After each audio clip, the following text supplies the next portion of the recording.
welcome back to More to Life. This is part 2 of my C-section story in observance of Cesarean Awareness Month in the month of April. We also have wrapped up Black Maternal Health Week, but it's still something we need to talk about. You'll be hearing some of the juicy details in my particular C-section story with both of our girls were born by C-section. Grayson was an emergency C-section and Reagan was a scheduled C-section. So I'm gonna just jump into where I left off last time. I have notes this time because I realized in Caroline I was going from the top of my head and some of the parts of my story still shook me and I couldn't remember all the details. So this time I have notes to make sure I stay on task.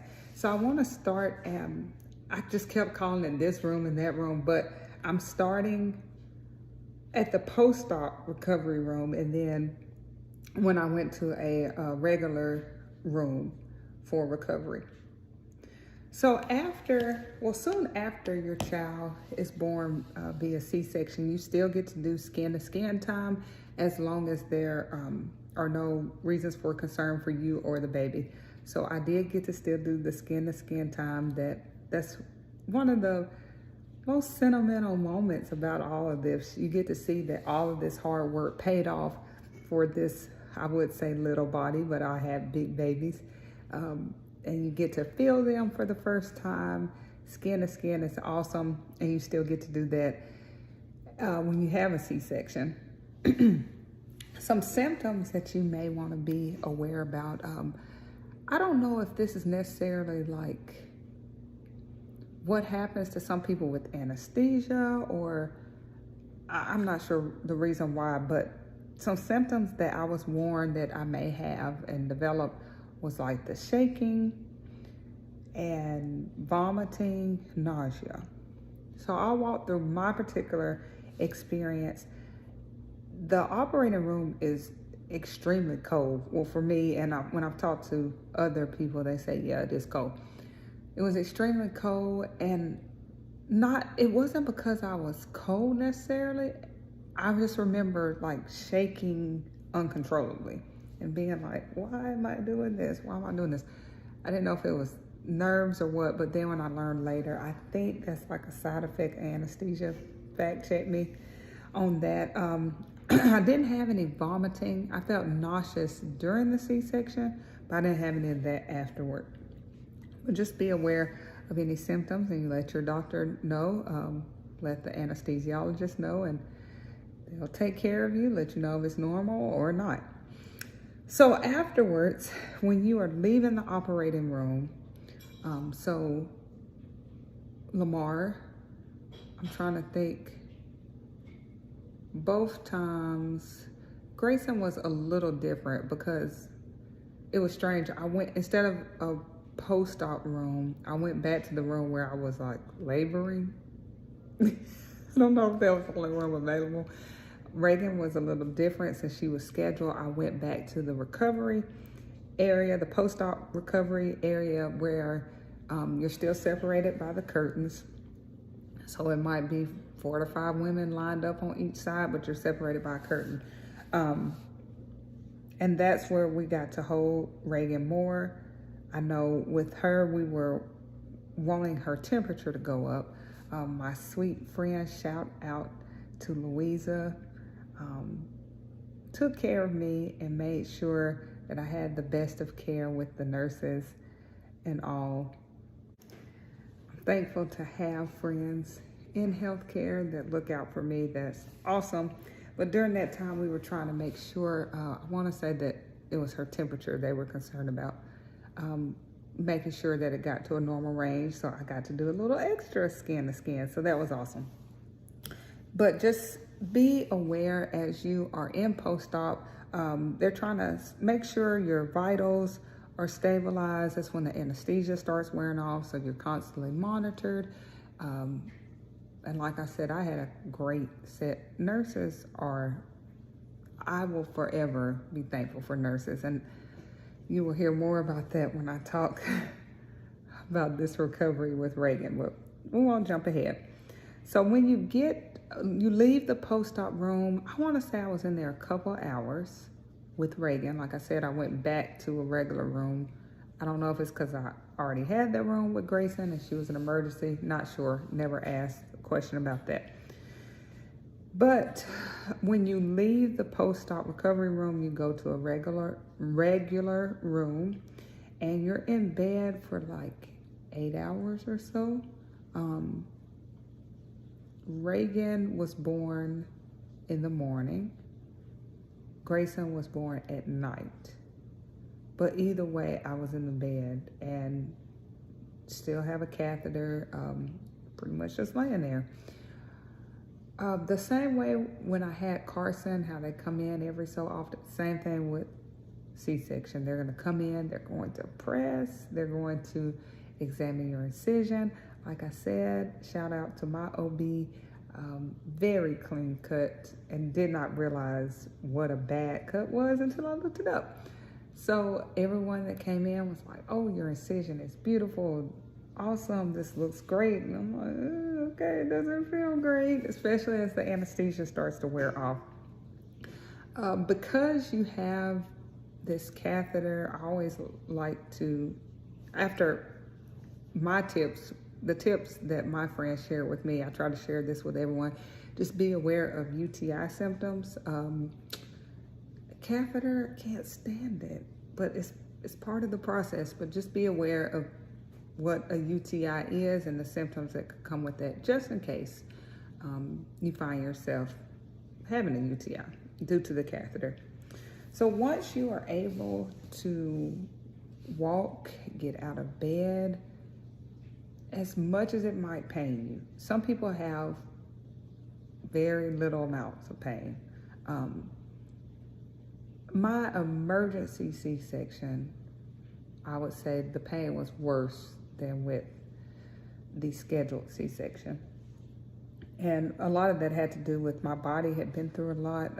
I labored, like I said, for like 10 hours before having a C-section and it being deemed an emergency.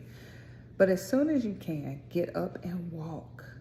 Even if it is a shuffle, get up and walk. Walking is going to be one of the best things you can do for your recovery.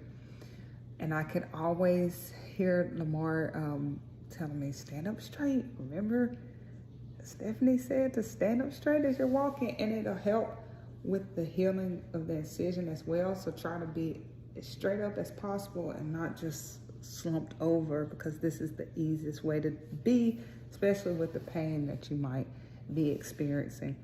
So we literally would take walks around the nurse station, and it seemed like miles and miles and miles and miles and miles. I thought I would never walk properly again after having Grayson. Like, is this what life is gonna be like? Am I gonna always feel this incision? But walking is key, and every day step up the amount of laps you walk or the time that you walk, and remember to stand up straight.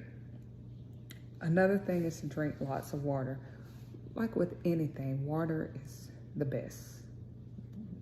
best liquid you can give your body. So drink lots of it, okay? It's going to help with your healing process, and you'll be thankful for it later. Make sure you are an advocate for yourself, and if you do not have the capacity to be an advocate, make sure you have someone who is willing to speak up for you. The overall process and the overall experience was good, but I did have moments to where the doctor didn't do what she was supposed to do. And this was the doctor on call for the particular practice where I am a patient. My pain medicine was not ready by the time I arrived at home. There were some things that went on, and I can, if you want to know more detail about that, that's fine, I'm willing to share, but for the sake of this video, I will just say, make sure you speak up for yourself. Be aware of what medicines you're taking. Be aware, Lamar was keeping track in his phone, and he might have had a notebook too, or was writing it on the board in the room. He knew like what time I'm supposed to have this medication. He knew I had this medication and this one lapsed, and make sure, because it's, especially as the mother, you are tired, you don't know if you're going or coming most times. So I love and appreciate Lamar for everything that he was during these C-sections, which is like a surgery. Let's just call it what it is. So make sure you're an advocate. If you feel something is not right, many women have lost their lives. Childbirth is still a dangerous process. And that's not to scare you, that's just to make you aware. That's just the reality. And if we're being honest, one of the statistics that I shared on part 1 is that Black women especially are dying at alarming rates in comparison to other women. So if you feel that something is not right, if you are hurting, if you see blood and you're not supposed to see blood, if you're feeling a sensation that you know shouldn't be there, or you're puzzled, you don't know if it should or not, ask. Push all the buttons to get the help you need. I don't care if you are getting on a particular nurse's nerves or a particular doctor's nerves, or they're tired, they're coming in your room. Ask the questions. It could be the very thing that saves your life, and I mean that. So make sure you're an advocate for yourself, and if you can't be, have someone that will be on top of it for you. Stay on top of those pain medications. I'm not one to, I don't want to feel the pain, and I have a high pain tolerance, but I don't want to feel it. That was a whole surgery. I do not want to feel that. Stay on top of your pain medicines. It depends on, I'm guessing the doctor or the hospital, what pain medicines they will administer. Also, be fine with saying this pain medicine is not working. In my experience with Grayson, I was given a high dosage of morphine, and it felt like I was eating candy. And I was like, this is doing nothing. So they had to change it, and I was fine with saying this is doing absolutely nothing for me. I'm feeling everything. Well, ma'am, you'll feel some sensation. I'm not saying that. I feel pain.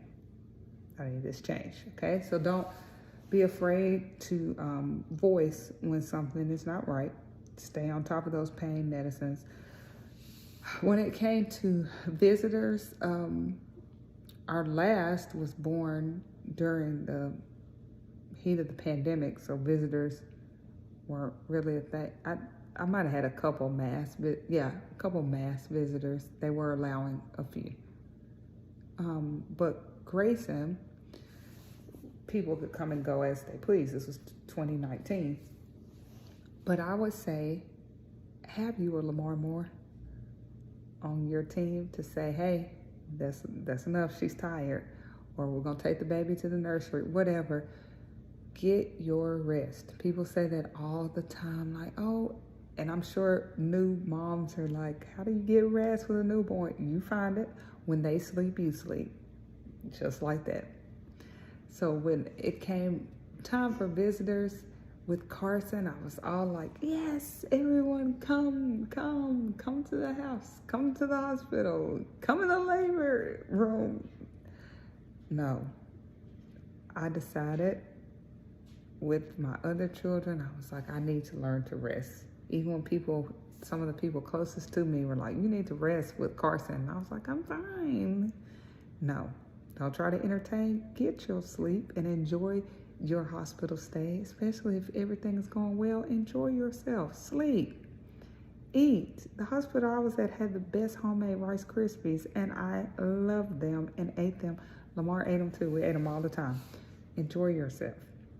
If the surroundings are right and you're not in any danger, enjoy yourself. Medical danger, not, Anyway, I also was, I encouraged sending that baby to the nursery. Now, I know some people, and some people during COVID didn't have a choice. Nursery was closed a lot of places, and the baby had to stay in the room. We sent all of those children to the nursery. I think even Carson, he might have stayed in there a little longer because he was the first and I didn't know, but send those babies to the nursery. And that's all I have. that walks us up to the recovery in the hospital. Come back next week. Part 3 is the recovery at home. Y'all, this is when it gets juicy, and this is going to lead into probably another video that could be all by itself, because poor me. Reagan did some things. She said off some things. So you come back and you listen for that. And I thank you all for watching this video. Make sure you like, comment, share.